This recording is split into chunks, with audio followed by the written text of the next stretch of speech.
반갑습니다. 한 주 잘 지냈습니까? 예. 저희는 한 주 여행 갔다 오느라 한 주 온라인으로 예배를 드렸습니다. 2주 만에 보니까 더 반갑습니다.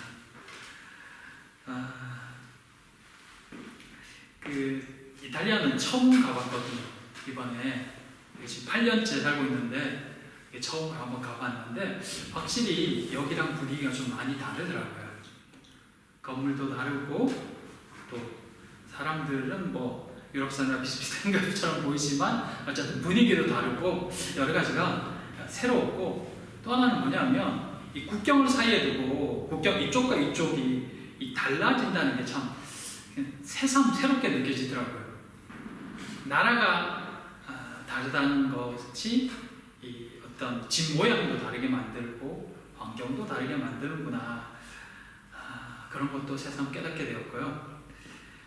비록 비와 함께 갔다 비와 함께 돌아왔지만 그래도 즐거운 시간이었습니다.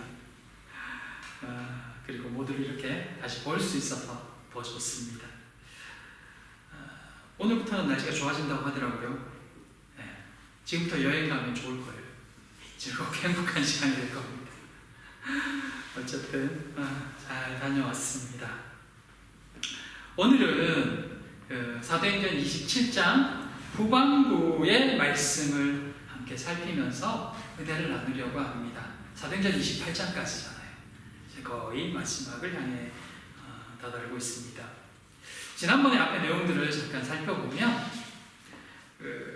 이 배가 바울을 태운, 제수들을 태운 배가 폭풍을 만나서 폭풍에 이리저리 며칠을 떠돌아다닙니다.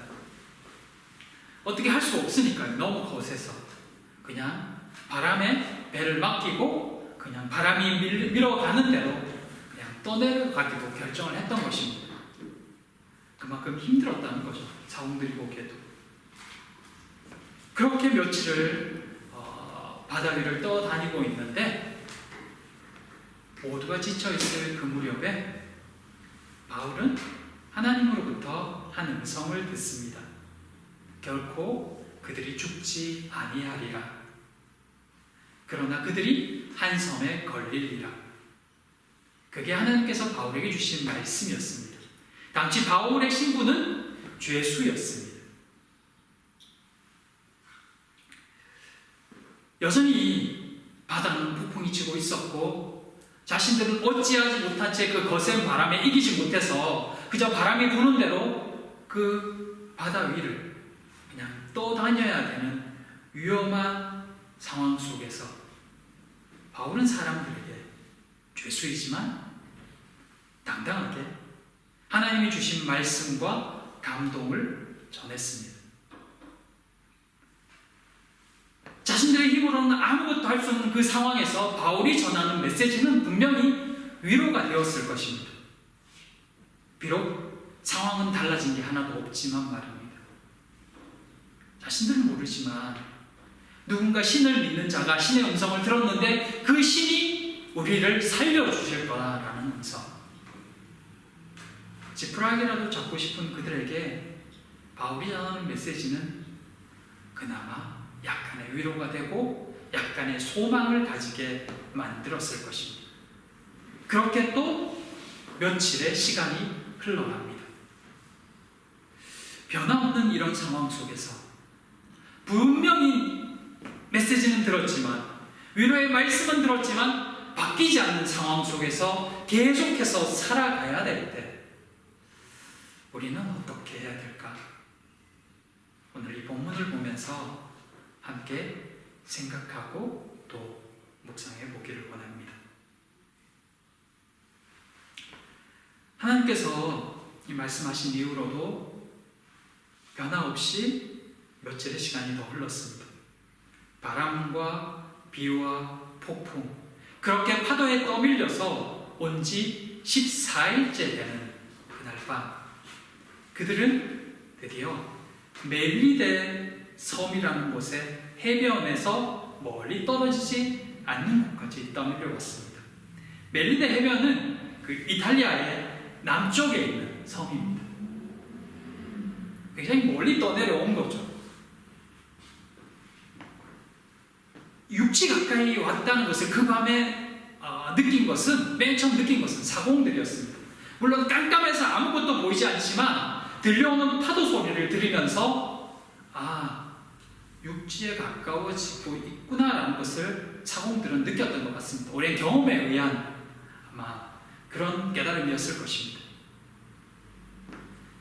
그들은 이제 육지에 가까워지면서 혹시 암초에 걸리지 않을까 싶어서 조치하면서 한편으로는 구명배죠. 앞쪽에 있는 구명배를 몰래 내립니다. 배 뒤편으로는 닷을 내려서 바람에 더 심하게 떠밀려가지 않도록 조처를 하고, 그리고 배 앞쪽으로 가서는 앞에 다시 닷을 내리는 척 하면서 그 앞쪽에 있었던 그 거룩배, 구명배를 살살살 내리고 있었던 것입니다. 도망가려. 육지가 가까워졌다는 것을 느꼈기 때문에 그 밤에 자기들이 그 배를 타고 나갈 수 있을 거라고 생각했던 것입니다. 자기들만 살 궁리를 한 거죠. 왜냐하면 자신들은 그 상황 속에서 살아날 수 있을 거라는 희망이 생겼기 때문입니다. 이 사람들 다 끌고 그 배를 탈 수는 없지만 선원들은 그 배를 타고 지금 이 상황이라면 빠져나갈 수 있을 거라는 판단이 섰던 거죠. 근데 바울 역시 선교 여행을 하면서 배를 오래 탔거든요. 그렇기 때문에 그도 그 모습들을 보면서 직감적으로 이들이 도망가려 하는구나 라는 것을 느꼈던 것 같습니다. 그는 백부장과 로마 군사들에게 이 선원들이 배 타고 나아가서 도망가면 우리는 큰 위험에 처할 것이라고 귀뜸을 해줍니다. 그러자 군사들이 가서 그 구명배의 밧줄을 끊어버립니다.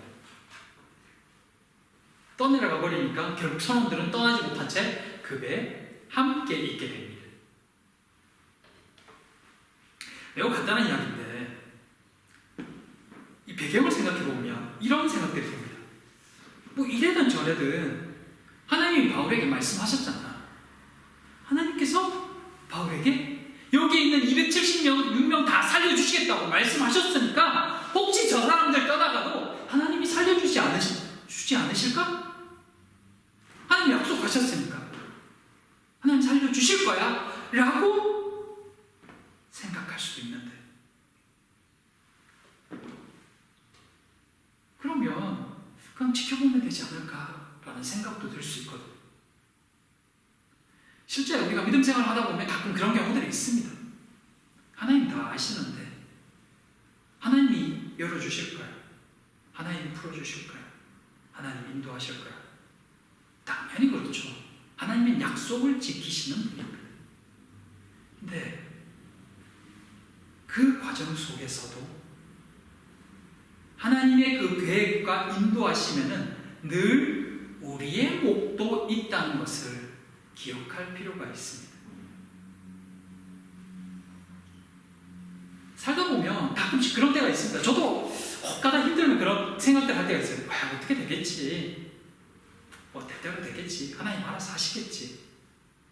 왜냐하면 길이 안 보이니까요. 대책이 없으니까요. 내가 감당하기 너무 크니까요. 그래서 그냥 하나님 믿으니까, 하나님 나 아시니까 하나님 알아서 하실 거야.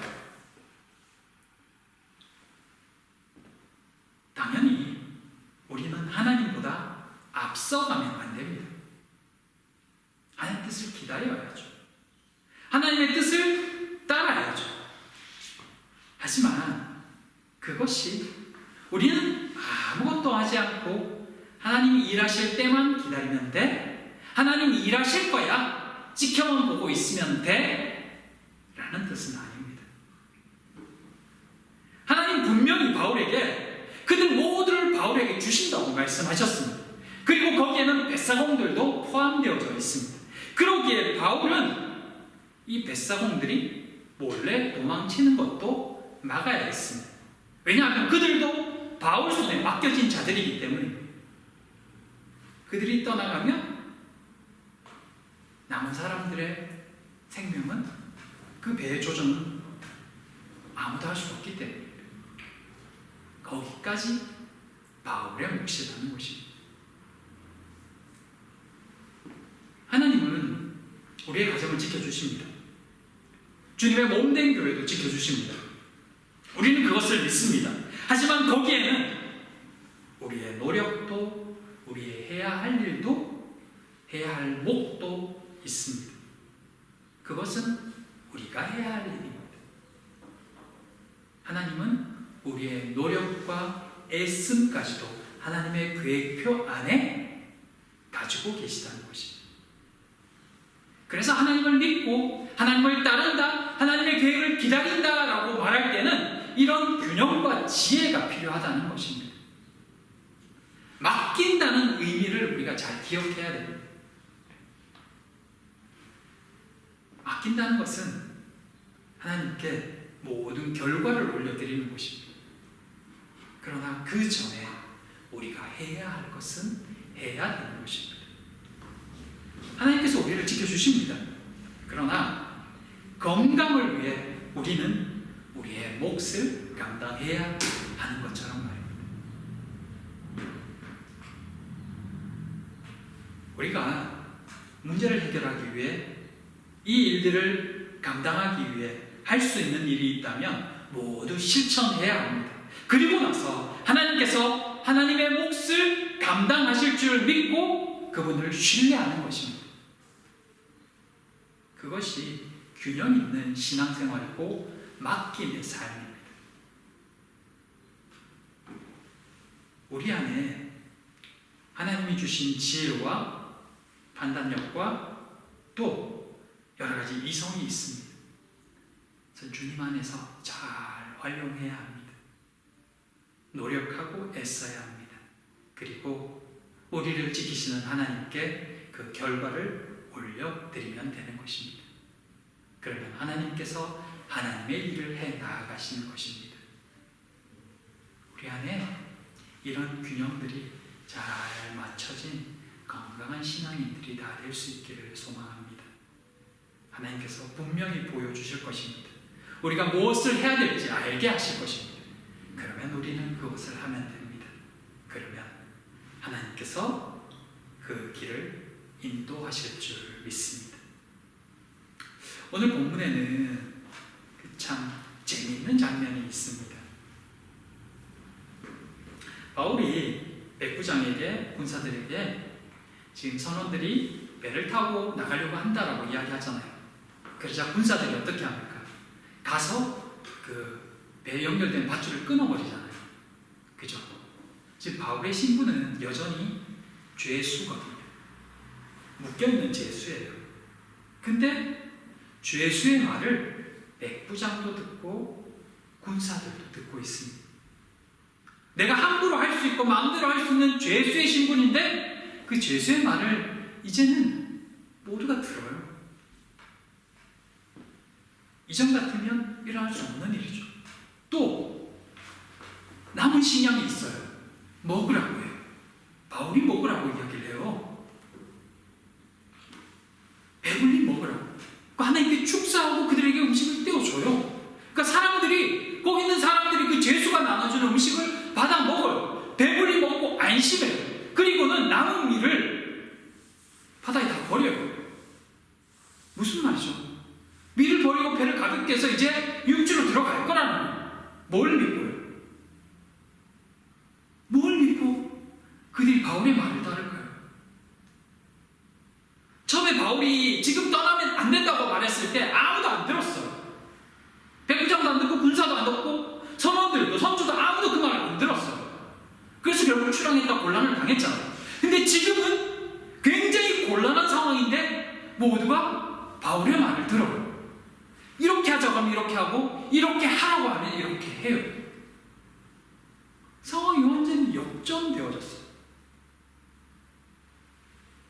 하나님께서 일하실 때, 보여주실 때 말씀의 권위가 어떻게 회복되는지, 사람들에게 어떻게 전달되는지를 새삼 깨닫게 하는 모습이 아닐 수 없습니다. 그 배에 단 세 사람, 바울, 누가, 아리스토, 그 세 명 외에는 다 불신자거든요. 안 믿는 사람들. 그곳에서 바울을 통해 전해지는 하나님의 말씀이 모두에게 확신을 주고 있는 거예요. 소망을 주고 있고 위로를 주고 있어요. 하나님의 말씀이 얼마나 놀라운지, 얼마나 새로운지 느끼게 하는 장면입니다.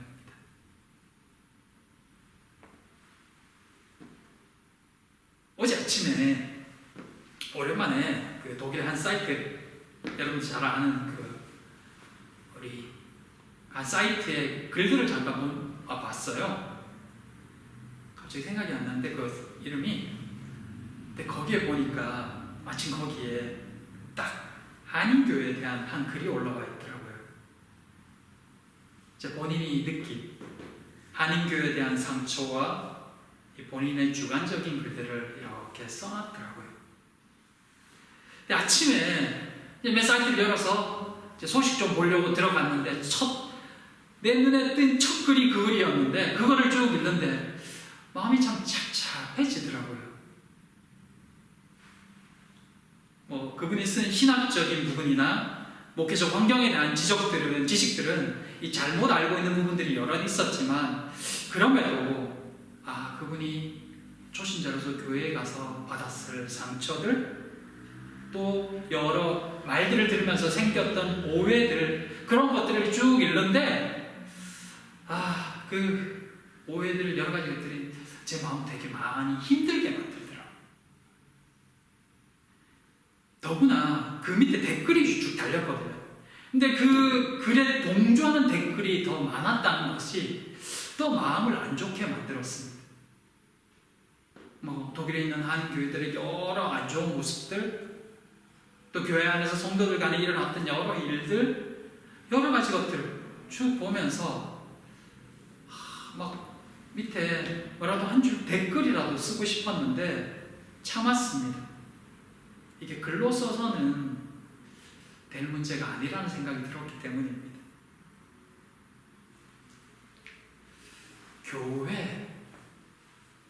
교회는 어떤 목사님의 말처럼 어쩌면 그분 그렇게 표현해요. 교회는 환자들이 모이는 곳이다, 그렇게도 표현하더라고요. 근데 교회는 어쩌면 상처받은 사람들이 모이는 곳이 교회입니다. 상처받은 사람들이 들어와서 여기서 치료받는 곳이기 때문에, 회복되고 위로받는 곳이기 때문에, 그 과정 속에서 그 연약함이 서로 부딪히면서 또 다른 상처와 생채기를 만들기도 하고, 또 그렇게 하면서 서로 조화를 이루어가는 것이 이게 정상적인 모습이기 때문이지. 그러다 보면 상처받고 연약한 부분들, 교회인인데 어떻게 저렇게 말하지? 어떻게 저렇게 행동하지? 라는 생각을 할 수 있는 곳이 사실은 교회이기도 하지만, 그럼에도 그 상처를 보면서 그 모난 부분과 연약한 부분들을 보면서 오히려 교회에 왔다가 교회와 더 멀어지는 그런 일이 발생하기도 하는 것도 사실입니다. 아마 그분도 그 중에 한 사람이었을 것 같습니다. 그럼에도 교회는 하나님의 말씀이 있기 때문에 그 말씀으로 인하여 치유받고 또 서로를 위로하는 곳이 되어야 하는데, 그래서 이 276명 중에 단 3명만이 그리스도인임에도 불구하고 그 무리 가운데 하나님의 말씀이 위로가 되고 치료가 되는 이 장면이 새삼 마음에 와 닿는 것입니다.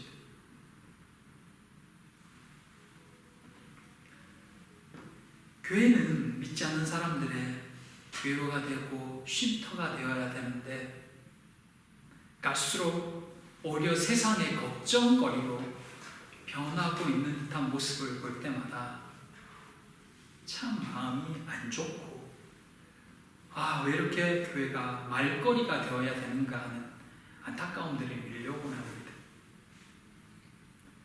사실 그 밑에 이런 댓글이 하나 쓰고 싶어지긴 했습니다. 혹시 우리 교회 한번 와 보실래요?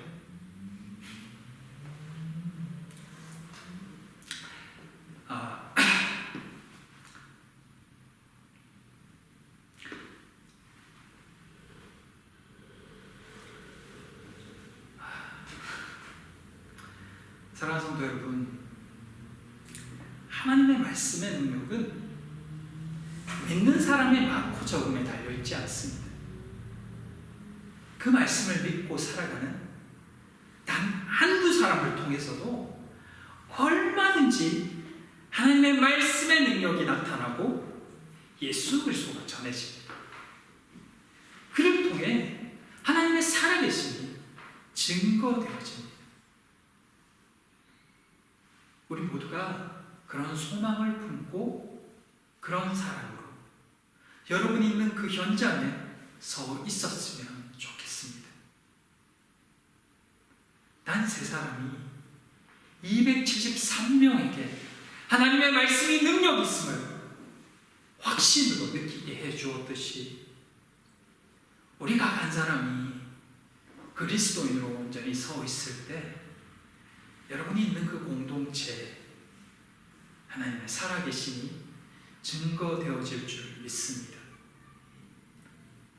그런 믿음과 소망을 품고 오늘을 살아가는 모두가 되었으면 좋겠습니다. 모든 한인교회들이 다 나쁜 건 아닙니다. 여러분 아시다시피 그 속에 믿음 있는 사람이 분명히 있거든요. 근데 그 사람이 잘 드러나지 않는 거죠. 우리가 그 한 사람으로 이 교회를 지키고 우리가 서 있는 그 공동체를 지키고 이 땅을 지키는 그 한 사람이 되었으면 좋겠습니다.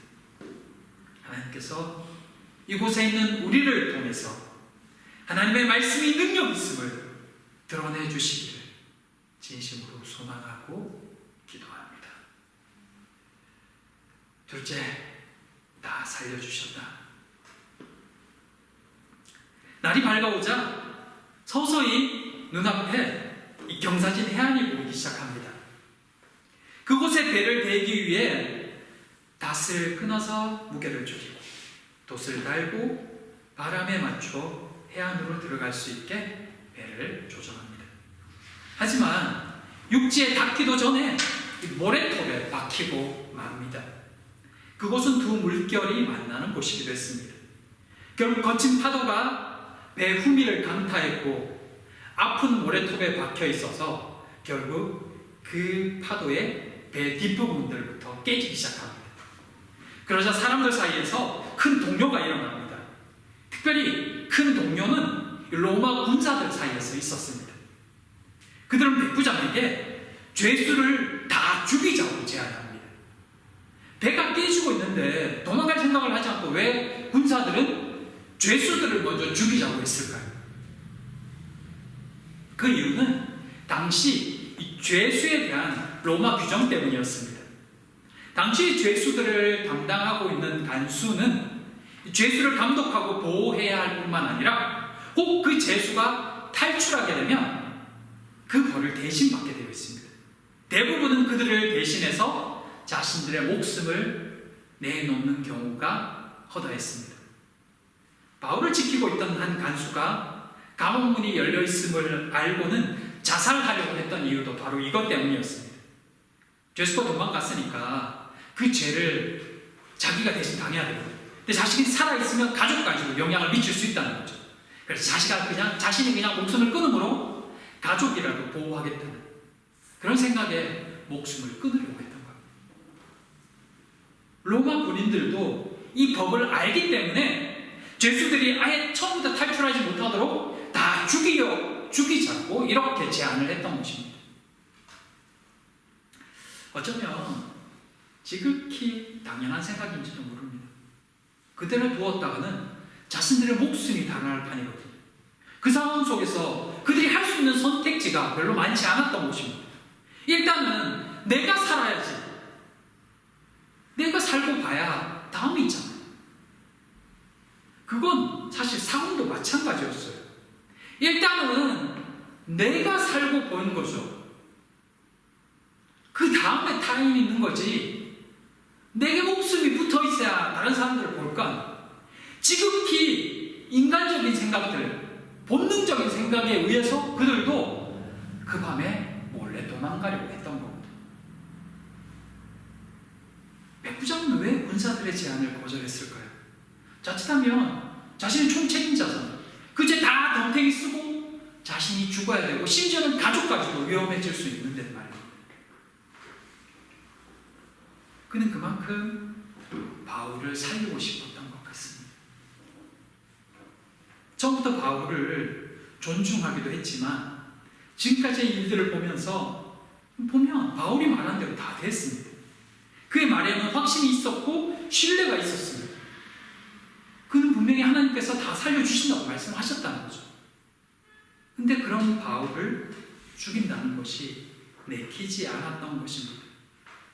어쩌면 자신의 목숨을 걸어야 되는 일이었지만 그는 바울을 살리고 싶었고 그의 말을 믿어보고 싶었던 것입니다. 그의 생각에는 바울의 말이 신뢰할 만하다라고 느꼈기 때문일 것입니다. 그래서 거기에 자신의 목숨도 걸었던 것입니다.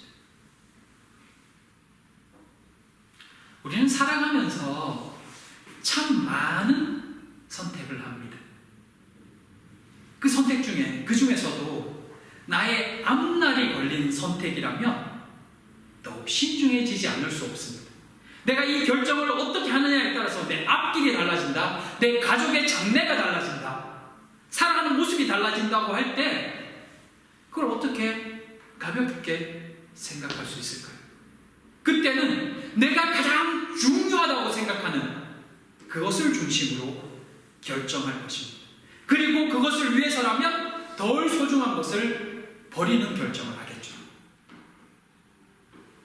그 모습들이 오늘 본문에 여러 곳에 등장합니다. 살기 위해서 식량을 버리는 모습들. 사는 게 더 중요하니까 나중에 배가 고플 수 있지만 먹지 못해 죽을 수 있지만 미를 버리잖아요. 그걸 선택한 거거든요. 살기 위해서 배에 탄 사람들을 버리고 거룩배를 택한 사공들. 살기 위해서요. 살기 위해서 죄수를 죽이는 결정을 선택한 로마 군사들. 어쩌면 이것은 세상 사람들의 지극히 일반적인 모습일 것입니다. 더 중요한 것을 선택했을 뿐입니다. 일단은 내가 살아야 다음이 있다는 거죠. 근데 그런 어떤 세상 사람들의 모습 속에서 우리의 모습도 언뜻 보여지는 듯합니다. 왜냐하면 불신자들이었지만 이들 역시도 바울을 통해서 하나님의 말씀을 이미 들었거든요. 하나님의 약속을 들었거든요. 그럼에도 불구하고 스스로 살아날 구멍이 보이자 하나님의 약속의 말씀은 외면하고 스스로 살 그 방법을 선택하고 그걸 하려고 하고 있다는 것입니다. 이미 하나님께서 그들을 살려주시겠다고 약속했음에도 불구하고 그 약속보다는 자신들이 보기에 살 수 있는 구멍이 보여졌을 때 그걸 선택했다는 것입니다. 그들에게는 이 말씀보다 자신들의 눈에 보이는 이 살구멍이 더 크게 보이고 더 중요하게 여기셨기 때문입니다. 말씀을 믿는 우리조차도 실제 살아가면서 하나님의 약속을 잊고 살아갈 때가 때는 더 가볍게 여기고 살아갈 때가 가끔씩 있습니다. 다가오는 위험과 위협과 위기와 힘듦 앞에서 말씀이 주는 위로나 약속보다는 현실적인 것들이 더 크게 다가오고 그로 인해 당장의 현실적인 선택을 할 때가 종종 있다는 것입니다. 그들의 연약함이 바로 우리의 연약함인 것입니다. 그럼에도 그들 모두는 살아났습니다. 비록 파도에 배가 다 부서지고 그 물살에 휩쓸려 죽을 고비를 넘기기도 했지만 하나님의 약속대로 그들은 모두 살아남았습니다. 그들 중 상당수는 하나님의 약속을 믿지 못했고 또 믿었으나 버린 자들도 있었지만 하나님은 그런 모두를 살려주셨습니다. 하나님의 약속이었고요. 하나님의 뜻이었기 때문에 결국 하나님의 뜻대로 되었습니다. 우리 인생의 주인 하나님, 그 하나님은 오늘도 당신의 뜻대로 일하시고 살릴 자를 살리시고 지킬 자를 지키십니다. 그 길을 인도하시고 하나님의 뜻을 이루어 가십니다. 그 인도하심을 온전히 믿느냐 아니냐는 우리의 몫입니다. 하나님께서 살려주신 그들이, 이미 죽었다고 생각한 그 바다에서 살아난 그들이 이후에 하나님을 믿었을까요? 그 역시 그들의 선택입니다. 멜대 섬에 다 구출을 배웠으나 그 이후로 그들이 하나님을 믿었느냐? 그건 성경이 말하지 않습니다. 그건 그들의 몫으로 돌려놓습니다. 궁극적으로는 하나님의 구원의 역사이지만 개인적으로는 그들의 믿음의 선택이라는 것입니다. 그에 따라 그들의 길도 달라졌을 것입니다. 사랑하는 성도 여러분, 하나님은 오늘도 살아계시고 모든 것을 주관하십니다. 그 섭리하심 속에 우리도 있습니다. 우리의 가정도, 우리의 자녀도, 우리의 앞길도 있습니다. 여러분은 얼마만큼 신뢰하고 있습니까? 얼마만큼 하나님께 맡기고 있습니까? 폭풍 중에도 평안함이 있었던 바울과 그 일행처럼 우리에게도 그런 든든한 배경이 있는 믿음의 사람 되기를 축복합니다.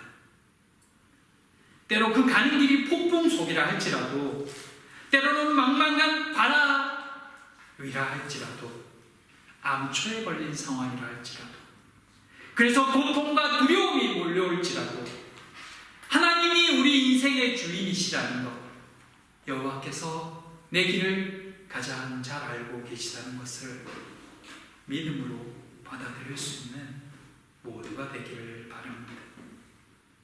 아직도 혼란 중에 있다면 이제는 그만 헤매고 주님 안에서 온전히 정착하는 모두가 되기를 바랍니다.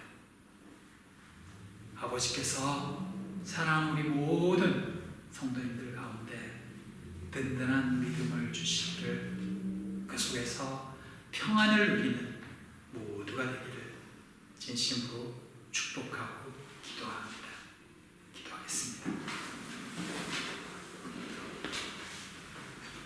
사랑하는 하나님, 폭풍 중에도 하나님만을 바라볼 것을 전하는 바울처럼 우리 안에 믿음의 확신이 더욱 견고한 자가 되기를 소망합니다.